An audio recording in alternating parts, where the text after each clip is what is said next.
l'implication de la personne qui avait besoin d'être guérie.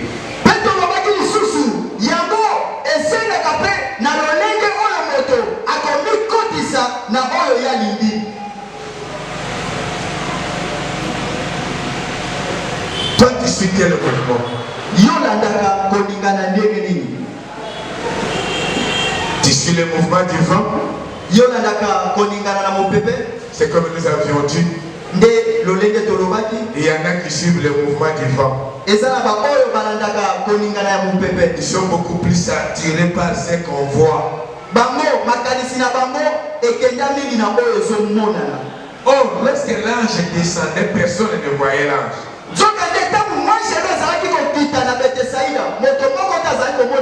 Personne ne le voyait. Mais le mouvement d'eau qui était recommandé, pour que les effets de ce mouvement-là apportent la solution à un problème. Alléluia. Amen. Alléluia. Amen. Ne cherchez pas à voir. Dans les choses de Dieu, la Bible nous dit, l'homme ou un chrétien vivra par la foi.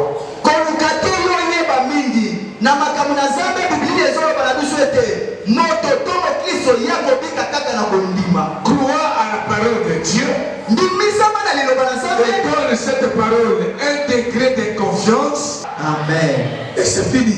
Tu t'arrêtes là. Le reste, c'est Dieu qui va s'en occuper. À travers son esprit. C'est lui qui est souverain. Alléluia. Amen. C'est lui qui est souverain. Pourquoi nous avions encore vu lorsque Jésus a quitté cette source de Bethesda, il est arrivé quelque part, il a rencontré un aveugle-né.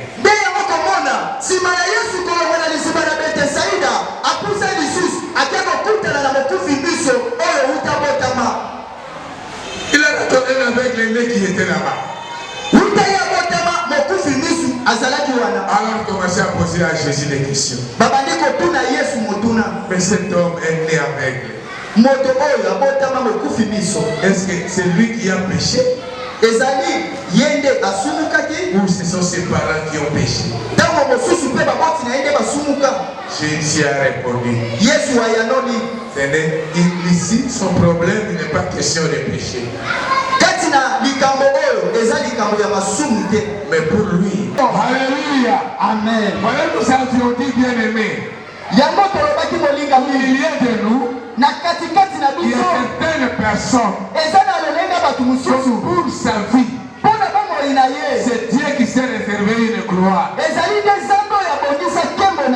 Pourquoi tu n'as pas droit de suivre les gens derrière? Tu n'as pas le droit d'aller quand tu attends un vent de l'autre côté, tu y vas là-bas. Quand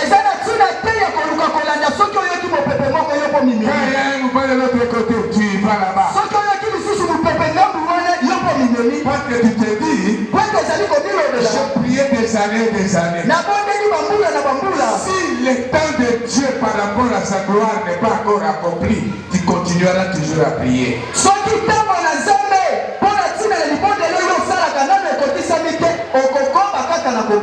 Si tu es parmi ces gens-là, dont l'Éternel lui-même s'est réservé la gloire à ton problème.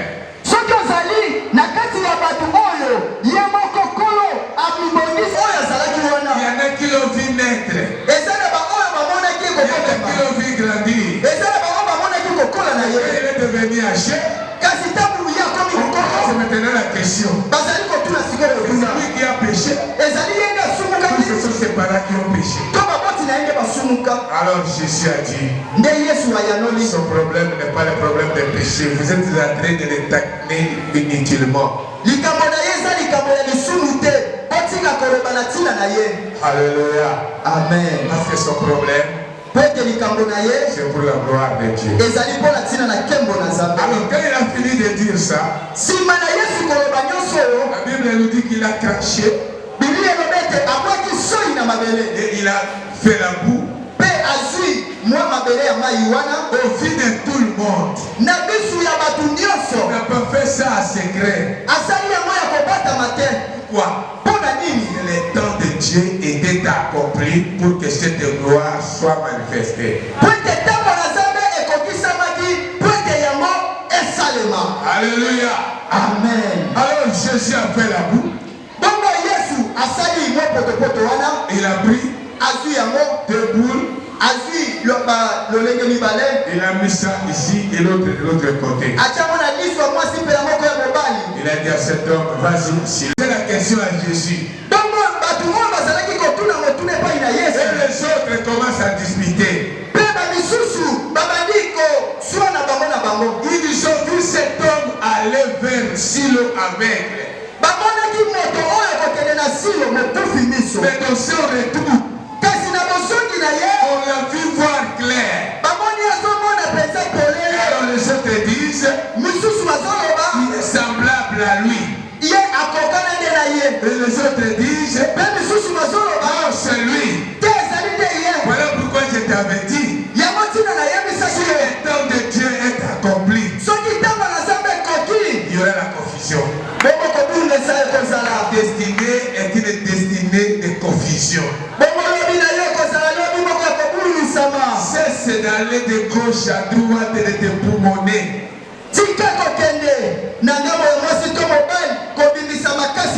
Ta prière est de dire à Dieu, Seigneur, si je suis réservé pour ta gloire, j'ai été réservé pour ta gloire. Quantité c'est réservé pour ta gloire. C'est réservé pour ta gloire. Donne gloire à ton nom. Donne-moi la force d'attendre ta gloire. Parce que Dieu est souverain. Il fait des choses comme il veut. On peut même te dire que tu es sorcelé.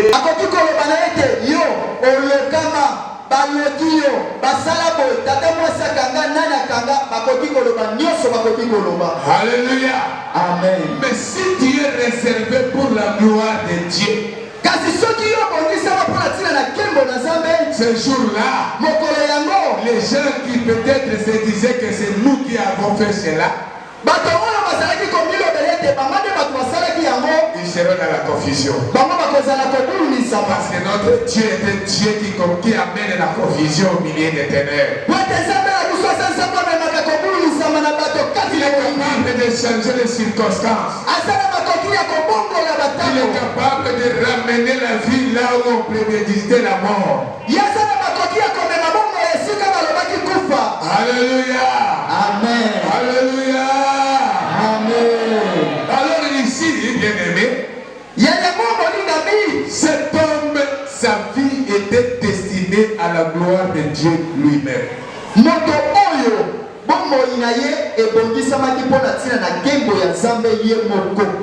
Et ce jour-là, Dieu a manifesté cette gloire. Il a quitté là-bas. Il a continué son chemin. Il arrive quelque part. On a commencé à crier. On a commencé à crier. Parce que tous ces éléments ici, en commençant par le puits de Bethsaida, c'était à Jérusalem. C'était quand Jésus a fait son entrée à Jérusalem. Il est arrivé à ce puits-là. Et après, il a rencontré avec l'aîné. Plus loin quand il a avancé encore, il y avait quelqu'un qu'on a amené et le fait asseoir au bord de la route.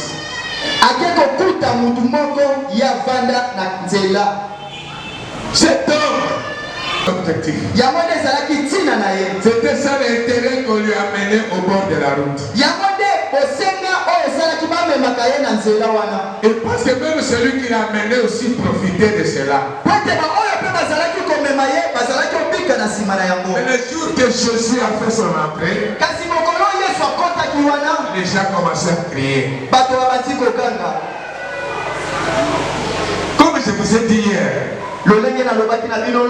je m'imagine que cet homme devait avoir dans sa tête que comme celui qui vient là, c'est un étranger, c'est ici que je vais totalement avoir beaucoup de moyens.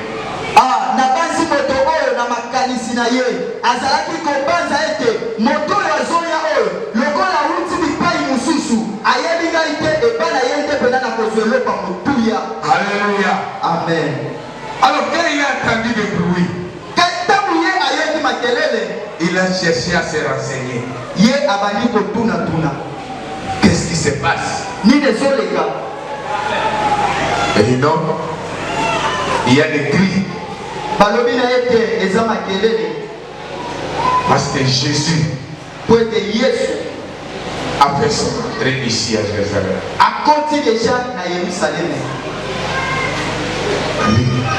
C'est vrai.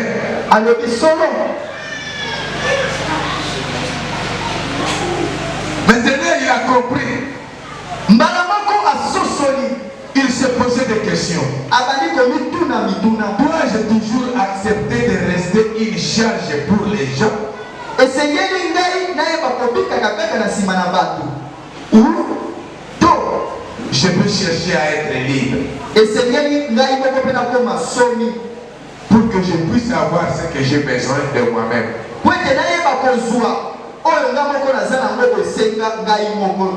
C'est pourquoi je vous ai dit hier que chacun de nous peut être ici avec un autre objectif qui est venu.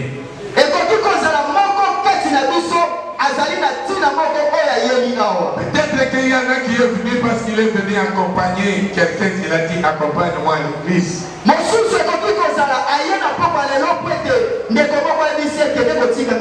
Peut-être qu'il est venu parce qu'on l'a invité, on lui a donné un petit papier. Peut-être parce qu'il a dit à une sœur qu'il l'aime, mais la sœur lui a dit comme tu m'aimes, à condition que tu pries là où moi je prie.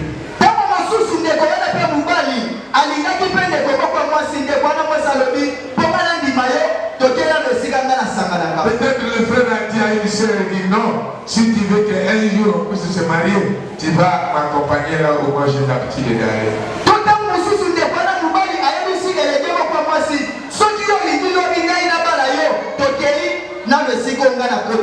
Mais écoutez, lorsque cet homme se retrouvait devant Jésus,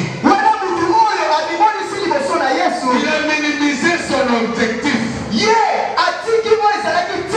Parce qu'il a compris que je ne devais pas vivre derrière les autres toujours.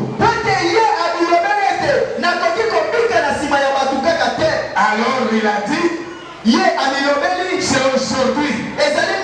Alléluia. Amen. C'est aujourd'hui. Comme j'ai eu l'occasion de venir ici, j'ai eu l'occasion d'écouter la parole de Dieu. Même si moi je ne priais pas ici, j'ai eu l'occasion d'écouter cette parole. Je vais demander à Jésus, comme cet homme l'a fait. Seigneur, aie pitié de moi et rends-moi libre. Je voudrais voir ma vie autrement. Écoutez-moi bien, bien-aimé. Peut-être que tu es venu avec un autre objectif. Ce soir, pourquoi je te l'ai dit, ce n'est pas à ça que tu es ici. Tu es ici pour ta destinée. On va dire à Dieu, je dois voir ma vie autrement. Je ne veux plus rester derrière les gens. Je ne veux plus dépendre des gens. Rends-moi libre pour que je sois la source de bénédiction pour ma famille. Cet homme-là, au lieu d'être une charge pour ses frères, il était devenu la source de bénédiction pour ses frères. Pourquoi? Parce que lorsqu'il a vu des choses claires, ma Bible dit, tout le monde qui a vu cela a commencé à glorifier Dieu. Il a dit Jésus. Bartimée a dit à Jésus. Bartimée a dit à Jésus. Oui, je suis venu pour mendier. Mais chez toi, je n'ai pas besoin de mendier. J'ai besoin de voir les choses autrement. J'ai besoin d'aller plus loin que là où j'ai l'habitude de venir rester. J'ai besoin d'être une source de bénédiction pour les autres. Au lieu que je sois la charge pour les autres. Toi, mon frère, ma soeur, ce soir, cet homme-là, qu'on appelle Jésus, est avec vous. Il est présent. Il est capable de transformer ton objectif en objectif éphémère qui a peu de temps. Mais lui est capable de te donner un autre objectif qui va donner pouvoir à ton nom.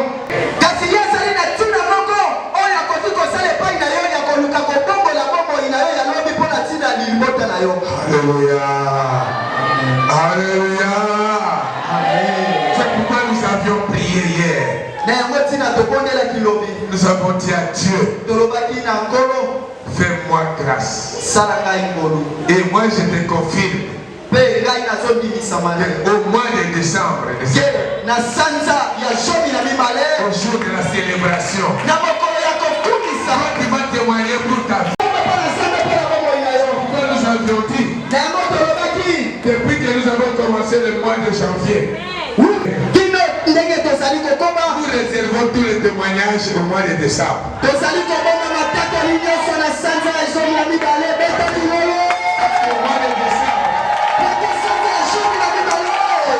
de décembre, c'est le mois de célébration de la victoire avec Dieu.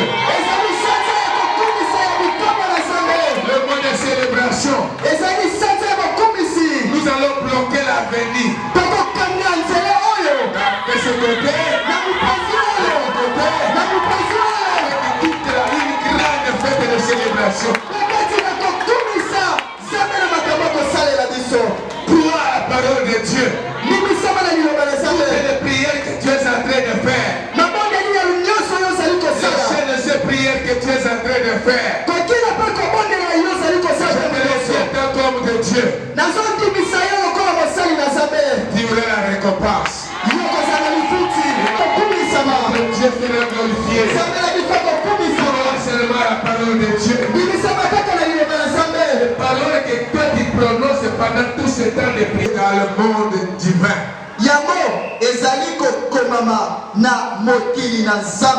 Alléluia. Amen. Alléluia. Amen. Car la Bible nous dit, il est le même hier, aujourd'hui et éternellement. Aujourd'hui c'est toi. Si les autres ont rendu témoignage, et que les témoignages ont été écrits dans la Bible, ta vie sera un témoignage pour cette génération et ceux qui viendront après toi vont attendre les témoignages. Alléluia. Amen. Alléluia. Amen. Pour ce soir, allez, lecteur, prends la Bible.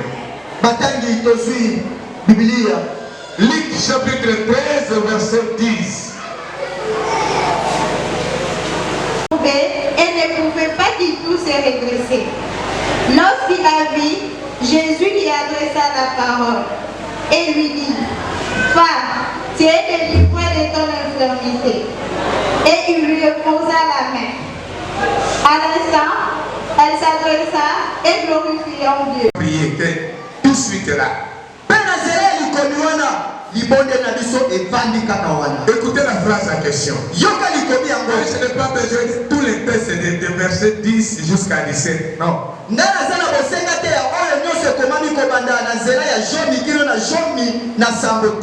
Mais il y a une seule phrase qui m'intéresse là. Qui m'intéresse.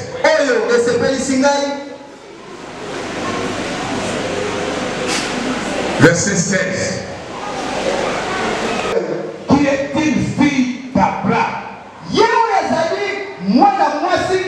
Et que Satan a tenu lié 18 ans. Non, non, c'est ce que j'ai dit. Cette fille d'Abraham, que Satan a tenu lié pendant 18 ans. Voilà la phrase qui concerne notre enseignement. Cette femme venait au synagogue. Il venait toujours au synagogue. Elle priait également. Elle priait comme toi et comme moi. C'est une juive également. Parce que Jésus dit, le fils d'Abraham. Oh, le fils d'Abraham sont le fils de la promesse. Tout comme le fils d'Abraham sont les enfants de la promesse. Il dit, mais curieusement, cette femme qui est fille d'Abraham, diable l'a tenu lié pendant 18 ans. Sa maladie était conditionnée par une autorité démoniaque. Ce n'était pas pour la gloire de Dieu, non. Alléluia. Amen. Ce n'était pas pour son implication, pour son problème, parce qu'il a fait ceci ou cela. Non. Mais c'est le diable qui a pris une décision dans sa destinée. Qu'il a retenu lié pendant 18 ans. Que cette femme ne pouvait rien faire. Le diable l'a rendu malade, infirme.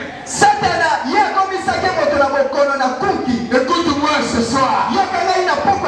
Si tu es venu ici, je ne connais pas ton problème.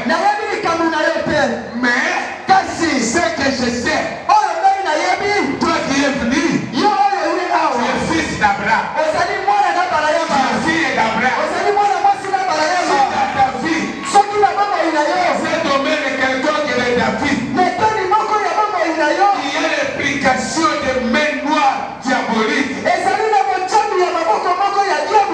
je crois que ce soir, la main noire doit être coupée. Doit être coupée. Et toi tu dois être relevé. Tu dois aller de l'avant. Tu verras cela dans ta vie. Tout ce que tu vas commencer à faire à partir de cette nuit ici. Cela va t'arriver. Peut-être tu es là. Tu pries. Les paroisses. Tu es dans sa malade. Un groupe de prière. Des juifs d'Abraham l'a retenu lié.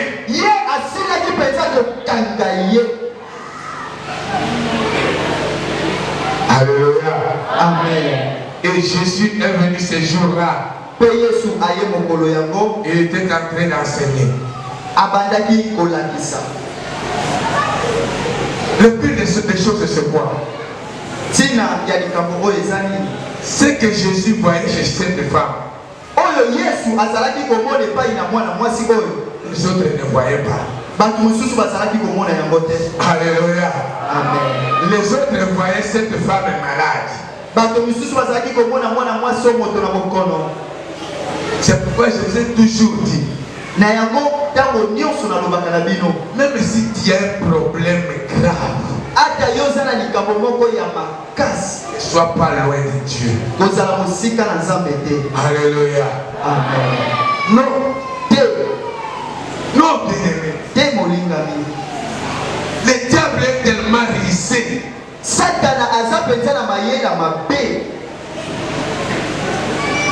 Ne vous éloignez pas de Dieu. Dieu est notre Père. Tu as un problème. Tu es malade. C'est ceci ou cela. Tu restes loin de Dieu. Écoute-moi. Ne venez pas à l'église avec seulement l'objectif que toi tu es venu avec ça de la maison. Mais implique ton cœur dans la parole que le Seigneur te dira ce jour-là.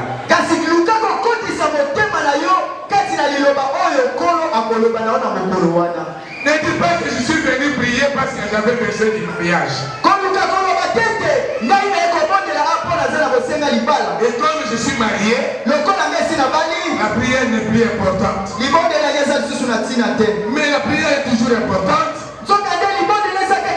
Parce qu'après le mariage, Dieu doit protéger ton mariage. Dieu doit prendre soin de tes enfants. Dieu doit prendre soin de ta femme.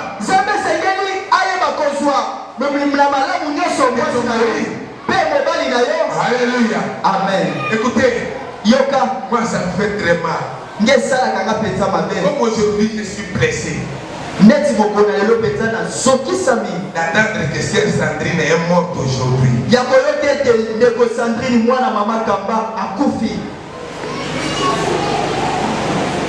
Non. Elle a souffert tant. Où? Et que nous sommes ici, on ne connaît rien.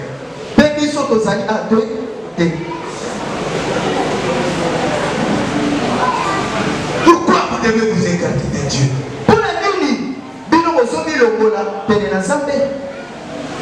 Le mariage, ce n'est pas le monde, l'enfer du monde.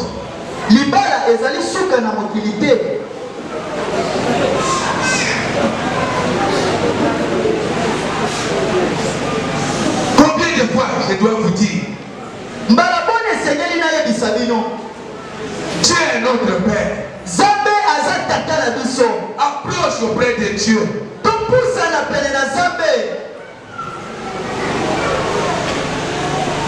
On ne sait pas quand il est tombé malade.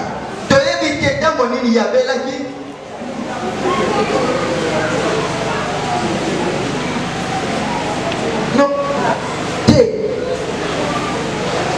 Mais c'est le diable. Elle priait. Elle venait au synagogue.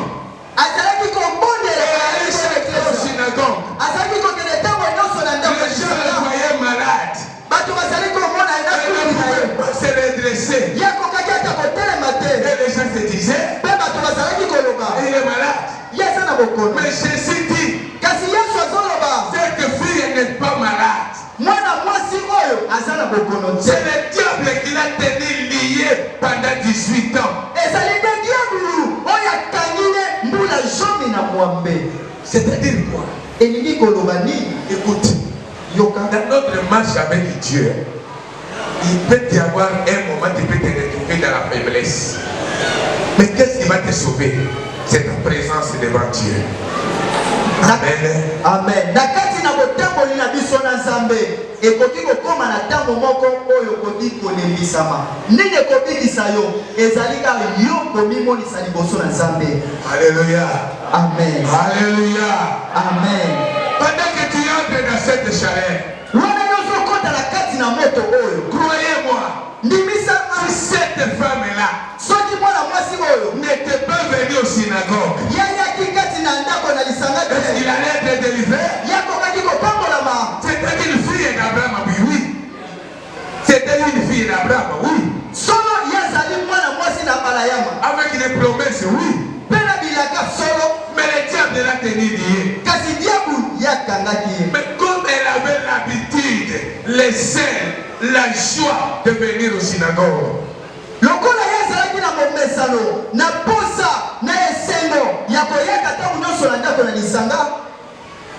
Ce jour-là, elle était venue comme d'habitude.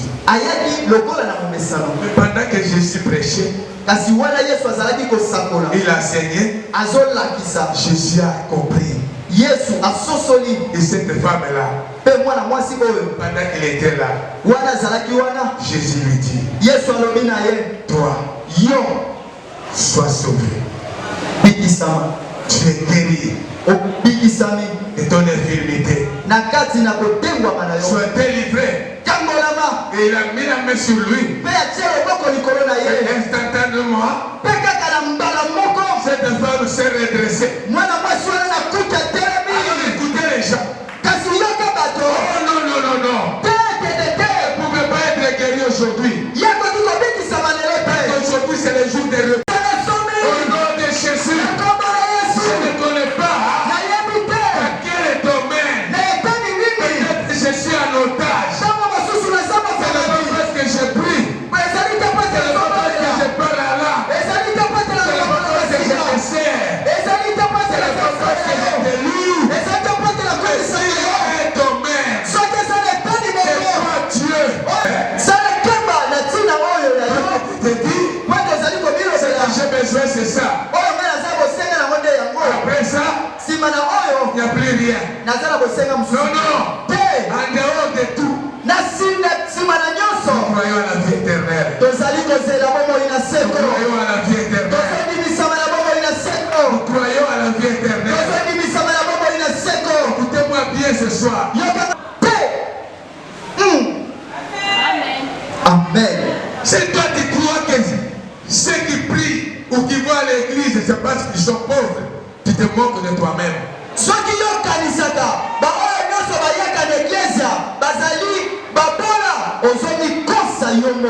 Alléluia. Amen. Alléluia. Amen. Non, il allait partir. Mais comme elle savait qu'elle attendait le royaume des cieux,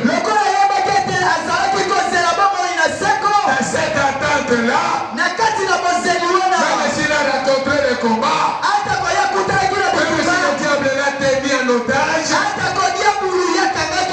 mais que ce soit ton jour.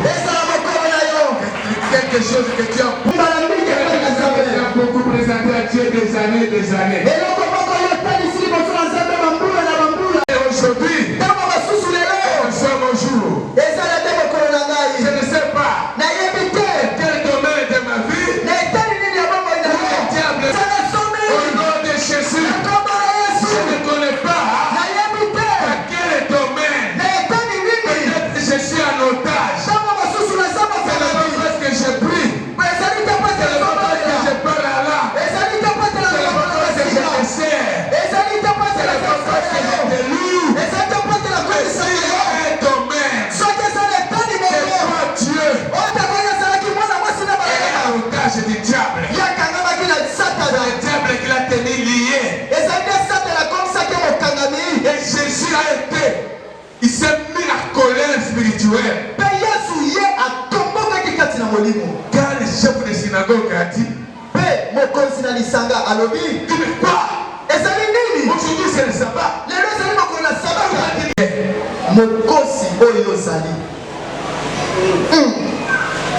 Est-ce que toi, le jour du sabbat, toi qui n'allais pas faire sortir l'anneau qui est tombé dans un trou, tu le fais sortir pour le sauver.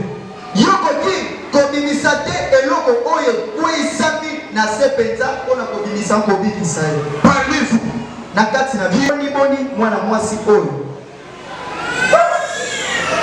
alléluia. Amen.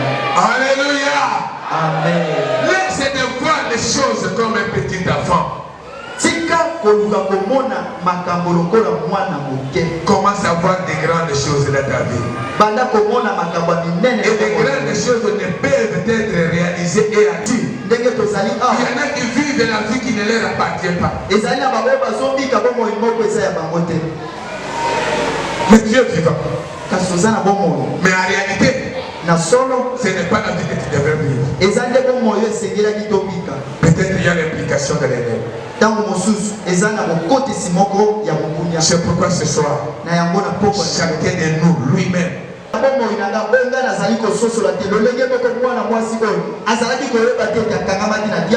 savait pas. Elle ne savait pas que sa maladie n'était pas une maladie normale. Elle allait mourir avec ça. Mais comme elle s'est présentée devant Jésus, l'homme qui a transformé l'amour. Et quand tu vas sortir ici,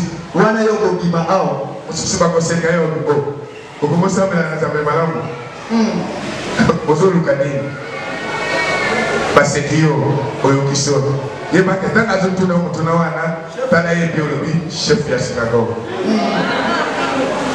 amen.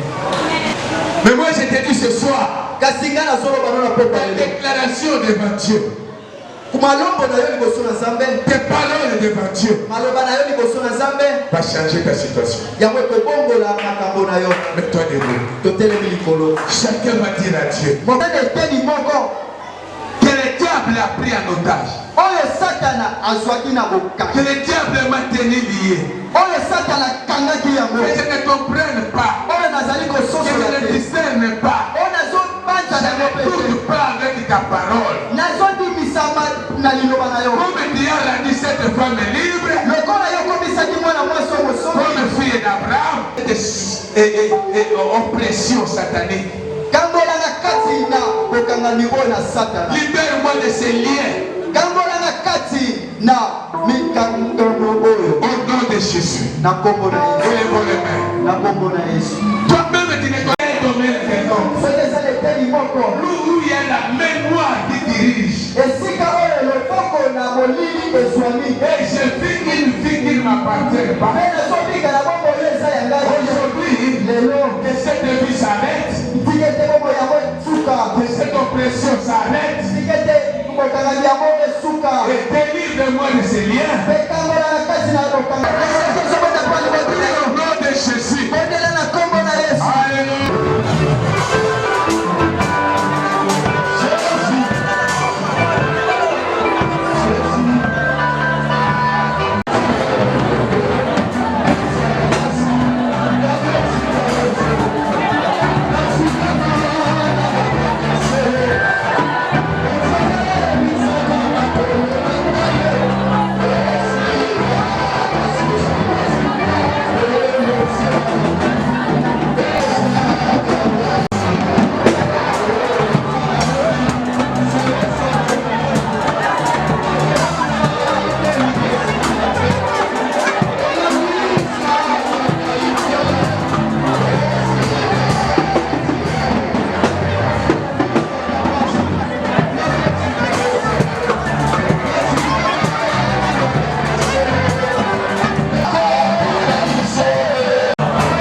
Alléluia.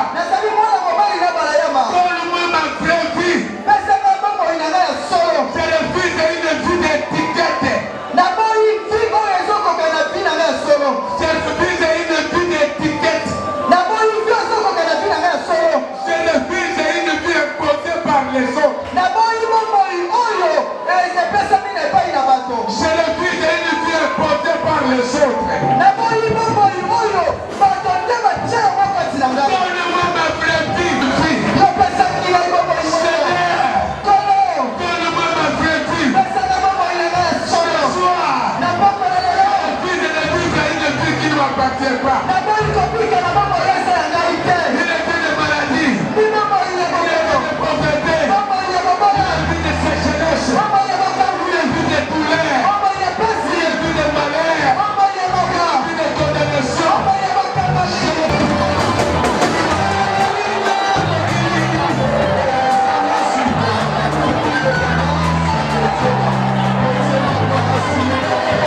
balibota na ye na poko na lelo parmi ton peuple, na